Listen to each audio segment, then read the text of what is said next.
ایک بندہ کہتا ہے جیسا علم نبی پاک کو مثال دیتا ہے کہ ایسا عطائی علم تو جانوروں پاگلوں سب کو حاصل ہے. وہ کہتا ہے میرا یہ مطلب ہے میرا وہ. ہمارا سوال یہ ہے کہ تجھے یہ بات کہنے کی ضرورت کیا ہے؟ بولے ہے کوئی ضرورت؟ نہیں تسی بول دے نہیں یار. ہاں تو کر دے. ہے کوئی ضرورت؟ بھائی مطلب جو بات میں بیان کرنا ہے کہ یہ مطلب تھا تو وہ مطلب تھا تو یہ بات کہنی چاہیے. کیوں کہی؟ اعلیٰ حضرت رحمت اللہ علیہ فرمانے لگے تو پاگل ہو گیا, قرآن نہیں پڑھتا. وَعَلَّمَكَ مَا لَمْ تَكُنْ تَعْلَمْ. اللہ فرماتے ہیں محبوب جو آپ نہیں جانتے تھے میں نے سارا ہی آپ کو سکھا دیا ہے. فرمایا جس کا استاد رب ہو اسے کوئی کمی رہتی ہے؟ فرمانے لگے تو یہ مثالیں دیتا ہے. ہمارا عقیدہ یہ ہے کہ اللہ نے غیب کے خزانوں کی کنجیاں ہی اپنے نبی کو عطا فرما دی. ایک مولانا اور اٹھے کہنے لگے نماز میں نبی پاک کا خیال آئے تو نماز ٹوٹ جاتی ہے. لوگ کہتے ہیں لڑو نہ. ہم نہیں لڑ رہے بھائی, ہم تو امت کو اکٹھا کرنا چاہتے ہیں. لیکن ادھر دیکھو نا, آپ کے سامنے کوئی بندہ کھڑا ہو کے کہہ دے کہ نبی پاک کا خیال آئے تو نماز ٹوٹ جاتی ہے, تو آپ اس کے گلے میں پھولوں کا ہار ڈالیں گے؟ کیوں؟ مربت کرو نا. مربت کا درس دے رہے ہو, مربت کرو. چلے آپ کو ایک مثال دیتا ہوں بڑی سادی. اس نے کہا جی حضور کا خیال آئے تو نماز ٹوٹ جاتی ہے. نماز میں آپ درود شریف کے بعد دعا پڑھتے ہیں. دعا کون سی ہے؟ ربنا اغفر لی. آتی ہے نا آپ سب کو, پڑھیے ذرا. ربنا اغفر لی اس کا ترجمہ کیا ہے؟ یا اللہ مجھے بھی بخش دے اور میرے ماں باپ کو بھی. تو جب یہ دعا مانگی تو ابا جی کا خیال نماز میں آیا کہ نہیں آیا؟ اماں جی کا. سنی تھوڑا سا اگر آپ سمجھے نا, میرا سنی ایک ہی بات کرتا ہے. جب اس سے کوئی بندہ مسئلہ پوچھتا ہے نا تو سنی کہتے ہیں میں تو پڑھا ہوا ہی نہیں. او خدا کے بندے آج پڑھ کے جانا ساری محفل, اور آئندہ جمعہ بھی اپنے خطیب کے پاس پڑھنا ذرا دھیان سے, پھر اگلا بھی پڑھنا. پھر تو انشاءاللہ کہے گا نہیں میں پڑھا ہوا نہیں. بھائی نماز میں آیت پڑھتے ربنا اغفر لی تو ابا جی کا خیال آتا ہے کہ نہیں؟ تو نماز ٹوٹ گئی کہ رہ گئی؟ اماں جی کا خیال آتا ہے کہ نہیں؟ اعلیٰ حضرت فرمانے لگے اگر تیرا باپ جو بے نمازی ہو, ان پڑھ ہو, اس کا خیال آنے سے نماز نہیں ٹوٹتی تو پھر سن ہمارا عقیدہ کیا ہے. تو کہتا ہے نبی پاک کا خیال آ جائے تو نماز ٹوٹ جاتی ہے. اعلیٰ حضرت فرمانے لگے ہمارا عقیدہ یہ ہے کہ جب تک رسول پاک کا خیال آئے نا ہماری نماز ہوتی ہی نہیں, ہوتی نہیں جب تک. کچھ لوگوں نے کہہ دیا نبی پاک ہماری طرح بشر ہے. او بھائی دیکھو نا, آج خبر ملی ہے کہ ہالینڈ نے پھر سے خاکے شائع کر دیے. ادھر دیکھو میری طرف. یہ ناموس رسالت کا مسئلہ 100 سال پہلے اعلیٰ حضرت نے سمجھایا تھا اور فرمایا تھا دشمن احمد پہ شدت کیجئے, ملحدوں سے کیا مربت کیجئے, شرک ٹھہرے جس میں تعظیم حبیب, اس برے مذہب پہ لعنت کیجئے. وہ جو ناموس رسالت کی بات تب کی تھی, فرمایا نادانو آج تو تم کہہ رہے ہو کہ حضور ہماری طرح کے بشر ہیں, تو جب تم بشر بناؤ گے تو پھر لوگ کہیں گے کہ سیاستدان کا خاکہ بن رہا ہے تو ان کا کیوں نہ بنے معاذ اللہ. اس وقت اعلیٰ حضرت نے کہا تھا نا یہ بات نہیں ہے. آپ فرمانے لگے بات یہ ہے کہ اللہ کی سرتاب قدم شان ہے, یہ انسان نہیں انسان, وہ انسان ہے. یہ قرآن تو ایمان بتاتا ہے انہیں اور ایمان یہ کہتا ہے میری جان ہے. یہ ناموس رسالت کا مسئلہ ساری زندگی اعلیٰ حضرت نے سمجھایا اور لوگوں کو بتایا کہ جان ہے عشق مصطفیٰ, روز فضو کرے خدا, جس کو ہو درد کا مزہ وہ ناز دوا اٹھائے کیوں. اعلیٰ حضرت موجود تھے مدینہ شریف میں. اس زمانے میں نا نبی پاک کے گنبد کے سامنے کھجوروں کے 2 درخت ہوتے تھے, کھجوروں کے 2 درخت. شعراء سارے بیٹھے تھے تو شاعر جو ہوتا ہے نا وہ تشبیہ دیتا ہے بعض اوقات. تو شاعر نے شعر کہا, کہنے لگا یوں ہے درخت حضرت والا کے سامنے. توجہ ہے میری بات پر. حضور کے گنبد کے سامنے کھجوروں کے 2 درخت ہیں. شاعر نے شعر لکھا یوں ہے درخت حضرت والا کے سامنے, مجنوں کھڑا ہو خیمہ لیلا کے سامنے. اعلیٰ حضرت فرمانے لگے یہ شعر میرے نبی پاک کی شان کے لائق. فرمانے لگے تم نے حضور کے خیمے کو, نبی پاک کے گنبد کو لیلا کا خیمہ بنا دیا, یہ کیا بات ہے؟ تو لوگ مانتے بھی نہیں, نہ وہ بھی نہ مانے. کہنے لگے جی اعتراض کرنا آسان ہے, شعر کہنا مشکل ہے, آپ بتائیں شعر کیسے کہنا چاہیے. فرمایا لفظ وہ کہو جو حضور کی شان کے لائق ہے, جو شان کے لائق نہیں وہ لفظ نہ کہو. شعر کیا کہا, کہنے لگے یوں ہے درخت حضرت والا کے سامنے, مجنو کھڑا ہو خیمہ لیلا کے سامنے، اعلیٰ حضرت فرمانے لگے غلط ہے تشبیہ، کہا جی آپ بتا دیں، تو اعلیٰ حضرت فرمانے لگے سنو پھر، یوں ہے درخت حضرت والا کے سامنے، قدسی کھڑے ہیں عرش مولا کے سامنے، گویا قدسی کھڑے ہیں عرش۔ یہ فاضل بریلوی رحمت اللہ علیہ کا انداز ہے۔ ناموس رسالت کے بارے میں کبھی کسی کو گنجائش ہے، ہمارے اینکر ٹی وی پہ بیٹھ کے ابھی بھی باتیں ہوں گی سویرے بڑی، مولوی جذباتی ہے جی، یہ کہتا ہے کہ گستاخان رسول سے رشتہ توڑو، اور سارے اینکر ہمارے بچوں کو خراب کرتے ہیں، کہتے ہیں جی حضور نے تو اپنے بے ادب کو معاف کیا، بالکل معاف کیا ہے، بالکل معاف کیا، نبی پاک نے اپنے بے ادب کو معاف کیا ہے، پر حضرت ابو بکر صدیق نے حضور کے بے ادب کو کوئی نہیں معاف کیا، حضرت عمر نے حضور کے بے ادب کو معاف، حضرت عثمان غنی نے معاف، مولا علی نے معاف، ان لوگوں نے حضور کے بے ادب کو معاف، لیکن نا جو میری بے ادبی کرے گا اسے میں معاف کروں گا، بے ادبی میری کرے اور معافی میرے چھوٹے بھائی سے مانگ لے، اس کو حق ہے معاف کرنے کا، میں نے معاف کرنا ہے، کیونکہ بے ادبی یہ موٹی بات ہے، اس کو سمجھ لیں۔ اس اجتماع میں میں حکومت پاکستان کو مشورہ دیتا ہوں، بڑا ٹھنڈا مشورہ دیتا ہوں کہ اگر بچنا چاہتے ہو نا تو ان سے تعلق توڑ لو اور انہیں سخت جواب دو، بچ جاؤ گے، ورنہ جو ان سے رشتہ نہیں توڑے گا وہ خود بھی نہیں بچے گا، وہ راہوں میں بہ جائے گا، وہ اللہ کی پکڑ میں آ جائے گا، اس کے لیے مشکل ہو جائے گا۔ خدا را سخت جواب دو، تمہیں اللہ نے منصب دیا، موقع دیا، سخت جواب دو، سٹینڈ لو۔ لوگ کہتے ہیں علماء کی تقریروں سے کیا ہوتا ہے؟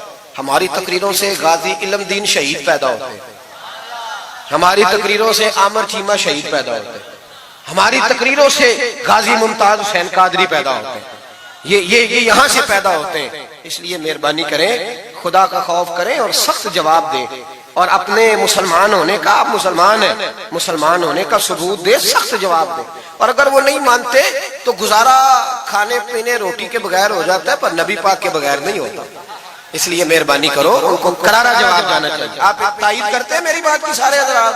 ہونا چاہیے نا جی ایسا۔ اللہ آپ کو جزا دے۔ آگے بڑھیے۔ اعلیٰ حضرت رحمت اللہ تعالی علیہ نے علم سکھایا لوگوں کو، ان کا کمال پتہ کیا تھا؟ ہم نہ کمزور دلائل کے ساتھ میدان میں اترتے ہیں تو پھر ہم سے لوگ قابو نہیں آتے، ہمیں نا سٹڈی کرنی چاہیے، پڑھنا چاہیے۔ ہمارے یہاں پڑھنے پڑھانے کا رواج نہیں، بلکہ اب تو جب سے یہ سوشل میڈیا آیا ہے مفتی بھی سارے فیس بک کے رہ گئے۔ ایک صاحب پوچھتے ہیں جی وہ فیس بک پہ میں نے پڑھا تھا، تو میں نے کہا فیس بک کس کتاب کا نام ہے؟ کس کتاب کا نام ہے؟ اس پہ تو جو جس کا دل کرتا ہے، اچھا بھی اس کا فائدہ بھی ہے، لیکن مہربانی کریں جب آپ نے پڑھنا ہو نا تو پھر آپ کسی مستند کتاب سے پڑھیں، پھر اس کتاب کا حوالہ کوٹ کریں تاکہ مانا جائے۔ اعلیٰ حضرت مسئلہ بتانا بھی جانتے تھے اور منوانا بھی جانتے تھے۔ ان کی کسی کتاب کا کوئی جواب، اور جب جواب نہیں ہوتا تو بندے گالیاں دیتے ہیں، اور جب سامنے والا غصے میں آ جائے تو سمجھو الجھ گیا ہے، اب دلائل کوئی نہیں تو اب غصہ کر کے بھاگنا چاہتا ہے۔ اعلیٰ حضرت کا ایک فتویٰ ہے، میری باتوں کی سمجھ آ رہی ہے آپ حضرات کو؟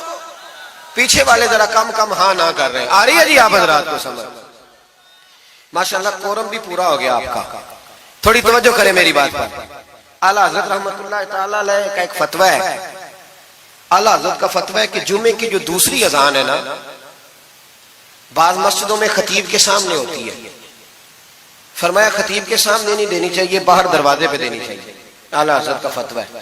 اب میری بات بھی ذرا ٹھنڈے دل سے سن لیں، اگر کوئی خطیب کے سامنے دیتا ہے تو اذان اس کی بھی ہو جاتی ہے، سمجھ آ رہی ہے؟ صبح رٹا نہ ڈال دینا اپنی مسجد میں جا کے کہ جی انہوں نے تو ایسے کہا ہے تو آپ ایسے کرتے ہیں۔ لوگ اپنی ارادہ ہوتا ہے نا لڑائی کرنے کا تو بہانہ کوئی اور بنا لیتے ہیں، تو آپ کوئی کسی کا پروگرام ہو تو میری بات سامنے رکھ کے لڑائی نہ کرے۔ جس مسجد میں خطیب کے سامنے بھی جمعے کی دوسری اذان ہوتی ہے، اذان وہاں بھی بولیے ہو جاتا ہے۔ اعلیٰ حضرت کا فتویٰ ہے کہ باہر دینی چاہیے، پورا رسالہ لکھا ہے اعلیٰ حضرت، اور آپ دلیل یہ دیتے ہیں، آپ فرماتے ہیں کہ خطیب تو آیا بیٹھا ہے، باہر اذان پڑھو تاکہ باہر کسی کے کانوں میں جائے کہ ٹائم ہو گیا ہے، خطیب کو سنا رہے ہو، وہ تو آیا ہے۔ اس پر دلائل دیا اعلیٰ حضرت نے، کیونکہ فروعی مسئلہ ہے، اختلاف کا حق رکھتے۔ جبل پور میں اعلیٰ حضرت چلے گئے تو وہاں کچھ مولانا حضرات ایسے تھے جو ناراض ہو گئے، کہنے لگے جی ہم 50 سالوں سے ایسے ہی کر رہے ہیں، انہوں نے نیا فتویٰ دے دیا، انہوں نے اعلیٰ حضرت پہ مقدمہ کر دیا۔ یہ کچھ لوگ کہتے ہیں نا جی مجھے 40 سال ہو گئے آپ آج بات بتا رہے ہیں، تو بھائی علم کا تعلق تجربے سے نہیں ہوتا کہ 40 سال کا بندہ تجربہ کر لے تو نماز صحیح ہو جاتی ہے، اس کے لیے نماز سیکھنی پڑتی ہے، یاد کرنی پڑتی ہے۔ تجربے کا تعلق علم سے وہ سیکھنا پڑتا. اعلیٰ حضرت رحمۃ اللہ نے فتویٰ دیا کہ باہر اذان پڑھو. ایک آدمی نے مقدمہ کر دیا, کچہری چلا گیا کہ دیکھیں جی انہوں نے آ کے نیا مسئلہ چھیڑ دیا اور ہمارے خلاف فتویٰ دے دیا. اعلیٰ حضرت فرمانے لگے کسی کے خلاف نہیں دیا بھائی, میں نے تو مسئلہ پوچھا تو بتا دیا. ہر بندہ قبول کرنے کی صلاحیت بھی نہیں رکھتا, حق قبول کرنے کے لیے بھی دریا جتنا دل چاہیے, قبول کرنا بھی بڑا مسئلہ ہے. اس نے مقدمہ کر دیا انگریز کی عدالت میں, اگرچہ جج مسلمان تھا, اور اعلیٰ حضرت کبھی انگریز کی عدالت نہیں جاتے تھے. فرماتے تھے عدالت وہ ہوتی ہے جہاں عدل ہوتا ہے, اس کو کچہری کہتے تھے, اور کبھی نہیں گئے تھے عدالت. فرماتے تھے جب نظام مصطفیٰ علیہ السلام نافذ ہوگا پھر جائیں گے. مخالفین نے مقدمہ کر دیا. وہ جو سامنے آواز دیتا ہے نا جج کے, فلاں بن فلاں حاضر ہو, ہمارے ہاں تو اسے ادری بھی کہتے ہیں, ہاکر بھی کہتے ہیں, آپ پتہ نہیں کیا نام دیتے ہیں اس کو, کیا کہتے ہیں جی اس کو یہاں, چلے جو بھی ہے نمائندہ کہہ لیں آپ جج کا, میں تفصیل میں جاتا نہیں. اس کو کہا جاتا ہے نا فلاں بن فلاں کو بلاؤ. سمجھ آ رہی ہے آپ حضرات کو؟ اعلیٰ حضرت کا مرید تھا وہ بندہ. جب پتہ چلا نا اس کے جج کے پاس مقدمہ ہے تو اعلیٰ حضرت نے بلا کے اسے ساری بات سمجھا دی. وہ مخالفین جب کچہری پہنچے تو اعلیٰ حضرت گئے کوئی نہ, وہ کہنے لگے دیکھا وہ آیا نہیں, ہم جج صاحب کو کہیں گے وہ تو عدالت کو بھی کچھ نہیں سمجھتا, دیکھو نا نہیں آیا, ذرا مسالہ لگائیں گے اور جلدی فیصلہ ہوگا. جج مسلمان تھا, اس نے کیس سارا پڑھا, سمجھ گیا کہ مسئلہ یہ ہے کہ ایک مولانا کہتے ہیں اذان خطیب کے سامنے دو, دوسرے کہتے ہیں وہاں دو. جب باری آئی نا اس کیس کی, کیس پڑھ کے نا تو اپنے اس نمائندے کو کہنے لگا مولانا احمد رضا بن نقی علی خان کو بلاؤ. اس کو اعلیٰ حضرت نے سمجھایا ہوا تھا. اس نے پتہ کیا کیا, جج کے کرسی کے سامنے کھڑے ہو کے تو کانوں میں انگلیاں دے لی, کہنے لگا مولانا احمد رضا ولد نقی علی خان حاضر ہو. تو جج کہنے لگا وہ باہر جا کے کہنے لگا جی یہی بات تو میرے اعلیٰ حضرت فرماتے ہیں, یہی تو وہ کہتے ہیں کہ ان باہر جا کے خطیب تو آیا بیٹھا ہے, یہی تو وہ کہتے ہیں, یہی تو مسئلہ ہے. وہ جج اسی وقت کہنے لگا ان کو آنے کی کوئی ضرورت نہیں, وہ جو بھی کہتے ہیں صحیح کہتے ہیں, مسئلہ ان کے حق میں. ملک سخن کی شاہی تم کو رضا مسلم جس سمت آ گئے ہو سکے بٹھا دیے.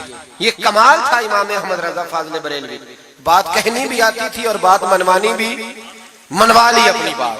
وہ علماء بھی بڑے قابل تھے, انہوں نے رجوع کر لیا, کہنے لگے جی آپ کی بات عقلن بھی ٹھیک ہے نقلن بھی ٹھیک ہے, لہذا ہم ماننے کو. پیلی بھیت میں اعلیٰ حضرت چلے گئے. اعلیٰ حضرت کا فتویٰ ہے کہ مریدنیوں کا پیر صاحب سے پردہ واجب ہے. جی یاد رہے گا آپ کو. اور اعلیٰ حضرت کا یہ فتویٰ ہے کہ کسی بزرگ کی قبر پہ جانا ہے تو 4 ہاتھ دور کھڑے رہنا ہے, قریب نہیں جانا. طواف کرنا حرام ہے قبر کا. بوسہ لینے میں بھی اختلاف ہے. اعلیٰ حضرت فرماتے ہیں میرا مسلک یہ ہے کہ بوسے سے بھی بچو. میرا نظریہ یہ ہے کہ بوسہ 4 ہاتھ دور کھڑے رہو. 4 ہاتھ یہاں تک ہوتے ہیں, چلیں آپ بالشت کر لیں, 4 بالشت دور کھڑے رہ کے فاتحہ پڑھو. کس نے ملنگوں کو اجازت دی ہے قبروں پہ ماتھا ٹیکنے کی جب اعلیٰ حضرت منع کر رہے ہیں؟ سارا کچھ ان کے کھاتے میں ڈال دیتے ہو جنہوں نے ساری زندگی لوگوں کو منع کرنے میں گزار دی. میں کبھی کبھی کہا کرتا ہوں میرے اعلیٰ حضرت بڑے مظلوم ہیں, بڑا ظلم ہوا, ہر عیب ان کے کھاتے میں ڈال دیا گیا, حالانکہ وہ پہرے داری کرتے رہے نبی پاک کی شریعت. فرمایا دور کھڑے رہ کے فاتحہ پڑھو. اور اعلیٰ حضرت سے کسی نے کہا تھا میں بزرگ کے مزار پہ کئی دفعہ آیا ہوں, فیض نہیں ملتا. آپ فرمانے لگے تم مزاروں پہ غیر شرعی حرکتیں کرتے ہو, تو بابے تو تم سے ناراض ہو گئے اللہ کے بندے, وہ تمہارے اوپر فیض کی نچھاور کیسے کرے, تم تو ان کو تنگ کرتے ہو, غیر شرعی حرکتیں کرتے مزارات. لیکن بس موج ہے لوگوں کی, لگے ہوئے. مہربانی فرمائیں, توجہ کریں. اعلیٰ حضرت رحمت اللہ علیہ کو ایک شاہ جی تھے پیلی بھیت کے رہنے والے, انہوں نے جلسے پہ مدعو کیا, آپ تشریف لے گئے. حالانکہ کم جاتے تھے, لکھنے لکھانے کے آدمی تھے, پڑھنے پڑھانے کم جاتے تھے. انہوں نے بلایا تو تشریف لے گئے. ہمارے ہاں تو اب ٹیلی فون ہے نا جی, تو منٹ پہ لوگ پوچھتے ہیں کہاں پہنچ گئے ہو, کہاں پہنچ گئے ہو, اب کہاں آ گئے. اس زمانے میں خط ہوتا تھا, خط ڈال دیا جاتا تھا اس تاریخ کو جلسہ ہے, جوابی خط آتا تھا اب پہنچ جائیں گے. اعلیٰ حضرت نے خط لکھا شاہ جی کو میں آ جاؤں گا. جس دن اعلیٰ حضرت پہنچے ان کو پتا نہیں تھا کہ ان کے آنے کا ٹائم ہو گیا. اعلیٰ حضرت پہنچے تو شاہ صاحب, شاہ جی ان کا لقب تھا بزرگوں کا, وہ شاہ جی نا مریدنیوں کے بیچ بیٹھے تعویذ لکھ رہے تھے.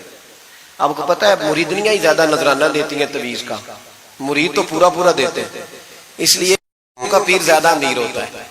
تو وہ تعویذ لکھ رہے تھے, مریدنیاں بیٹھی تھی دائیں بائیں.